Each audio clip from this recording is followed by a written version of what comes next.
Naoya Inoue, payag ng lumaban. Masayuki Ito, nagkomento naman. Eto at pag-usapan natin, pero bago ang lahat, pakisubscribe po ng channel ko. Huwag nyo na rin kalimutan i-click ang notification bell para lagi kayong una sa balita. Nalaban ang aasahan, balita sa mga pambato na isasalang, pasabog na video, lahat yan nandito.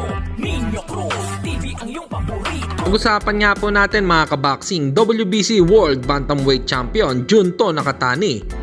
Payag sa mungkahi ni undisputed Super Bantamweight Champion Japanese Monster Naoya Inoue na bago sila magtapat, kailangan labanan muna niya ang nakababatang kapatid nitong si WBA World Bantamweight Champion Takuma Inoue. Samantalang kilalanin natin ang makakalaban ni Janrell Casimiro na si Saul The Beast Sanchez. Matindi pala talaga ito sa 122 pounds division. Silipin natin ang mga tinalo nito sa kanyang division. Una, si Franklin Gonzalez won by a 6th round KO. Pangalawa, si Jose Estrella won by a 3rd round TKO. Pangatlo, si Daniel Lozano won by a 1st round TKO. Pang-apat naman po ay si Ernesto Guerrero won by a 4th round KO. At sumunod dito si Francisco Javier Lapisco won by a 2nd round KO.